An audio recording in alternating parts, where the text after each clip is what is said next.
Oke, sekarang kita ingin nostalgia dulu. Lihat cuplikan filmnya Oki ya. Boleh. Nggak panjang-panjang, pendek saja berikut ini. Apa istimewanya si Azam mengajar dibanding Abah menurut pendapat kamu, Duk? Abah kalau menerangkan membuat kitab Al-Hikam jadi angker. Terasa tua sekali. Contoh-contohnya juga enggak langsung pada Rasulullah. Kalau Mas Azam langsung, baru kayak yang lain-lain. Dan sangat kontekstual dengan keadaan sekarang. Al-Hikam jadi terasa ringan. Tapi mantap, Bah. Syukur alhamdulillah. Film pertama pasti kesannya luar biasa. Sangat membekas karena 4 tahun berturut-turut saya memainkan karakter Ana Altafunisa dari film dan sinetron-sinetronnya. Dan saya melakukan observasi selama 1 bulan full di Mesir dan ikut belajar bersama mahasiswa-mahasiswa Al-Azhar Mesir di Universitas Al-Azhar Kairo. Jadi saya justru saya merasa saya sangat mengidolakan Ana. Jadi si Oki ini sangat mengidolakan Ana gitu. Setelah baca bukunya atau setelah baca skenarionya? Saya menghatamkan buku Ketika Cinta Bertasbih 1 tahun sebelum ada audisi. Dan saya berdoa kepada Allah, ya Allah jadikanlah aku Ana di dunia nyata ya Allah. Karena akhlaknya ya Allah, karena rasa cintanya pada agamamu, rasa bangganya terhadap agamamu, kepatuhannya terhadap orang tua, sifatnya dan semuanya. Kemudian 1 tahun berikutnya ada audisi KCB. Teman-teman yang menyuruh saya ikut dengan bermodalkan Rp4.000 naik angkot pulang kuliah. Itu dari mana ke mana? Itu dari Depok ke Ragunan karena audisinya di Ragunan ketika itu 2 kali naik angkot.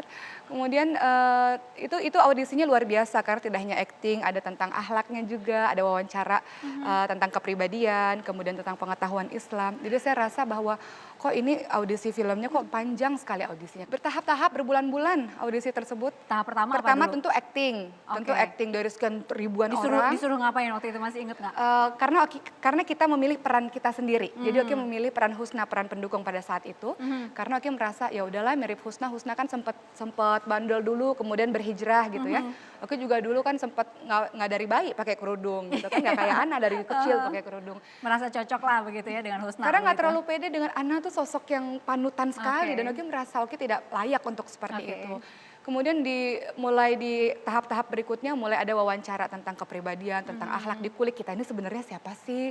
Masa lalu kita ini sebenarnya terlewati dengan apa sih? Seperti itu. Kemudian diwawancara ditanya karena face to face dengan jurinya, ditanya tentang apa pendapatmu tentang industri film pada saat ini, tentang peran-peran yang begini. Jadi mau ditanya si cara pandangnya terhadap sesuatu seperti apa. Oke, dan kemudian terlewatilah, lalu begitu dikasih peran Ana gitu. Nah itu dia tuh, itu dia. Gimana? Jadi begini, Oki tidak pernah mengatakan bahwa aku harus jadi Ana, menang dalam film ini, enggak. Karena dari semua yang sudah Oki dapatkan dalam audisi itu sudah cukup.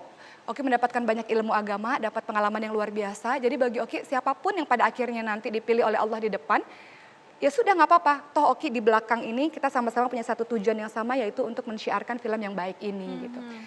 Tapi kemudian Allah berkata bahwa Oki lah yang ditaruh di depan untuk memerankan film Ketika Cinta Bertasbih sebagai seorang Ana.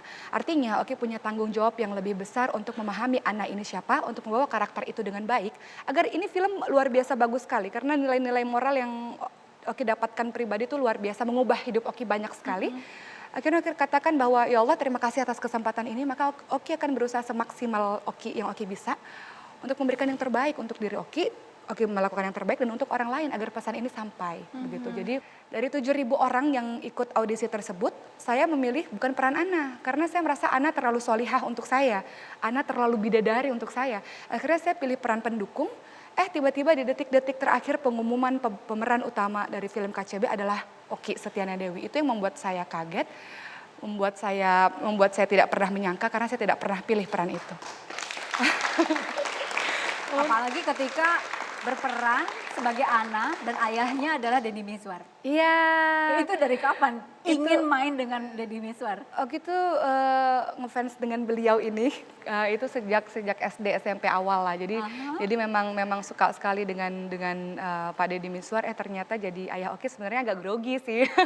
Agak grogi, cuman alhamdulillah karena beliau orangnya juga mengajari, mengayomi. Jadi alhamdulillah bisa berjalan dengan baik. Jadi betul nggak pernah itu Oki sempat bikin apa ya, cita-cita gitu?